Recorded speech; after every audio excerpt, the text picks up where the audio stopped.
Ready start. उपाध्यक्ष महोदय, अगर भारत की आर्थिक व्यवस्था को हम देखें तो यह कहने में कोई त्रुटि नहीं होगी कि कृषि उसका आधार है।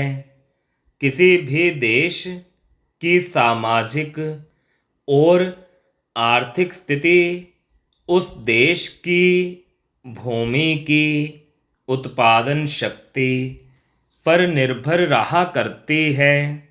यदि भूमि की उत्पादन शक्ति में कोई कमी हो जाती है तो उस देश की आर्थिक और सामाजिक स्थिति में भी कुछ परिवर्तन आरंभ हो जाता है।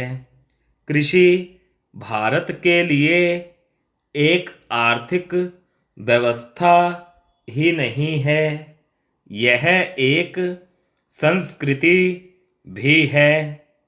जो लोग आंदोलन में विश्वास रखते हैं इनको पता ही होगा कि जितने भी आंदोलन इस देश में होते हैं वे समाज के नाम से, धर्म के नाम से, जाति के नाम से या राजनीति के नाम से होते हैं। ऐसे आंदोलनों में कोई भी समाज शामिल हो, लेकिन कृषि समाज उसमें शामिल नहीं होता है। उस आंदोलन के साथ कृषि समाज की सहानुभूति भी नहीं होती है।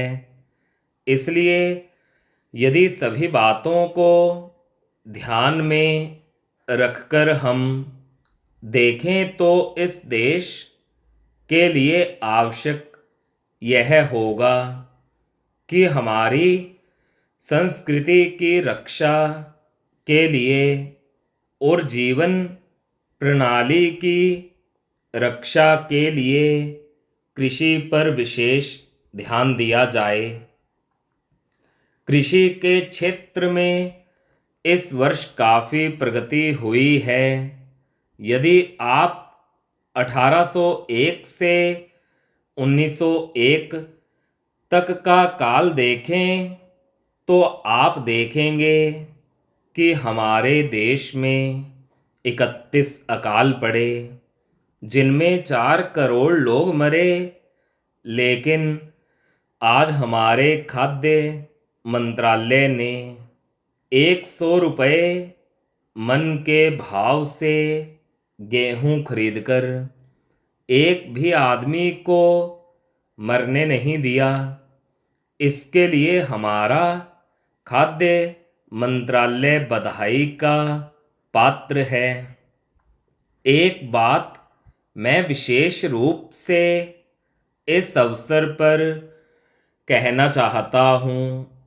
आजकल हम लोग मानव शक्ति पर ज़्यादा ध्यान न देकर पूंजी पर ज़्यादा निर्भर रहने की कोशिश करते हैं।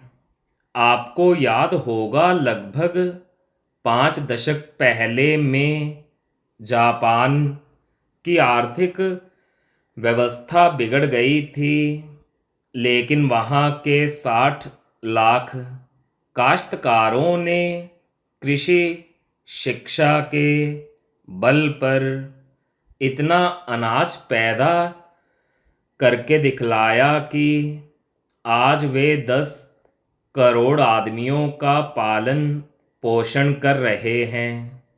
वहाँ पर 30 ऐसे विश्वविद्यालय हैं जिनमें कृषि की शिक्षा दी जाती है, जिनसे 16,000 छात्र प्रतिवर्ष शिक्षा प्राप्त करके निकलते हैं।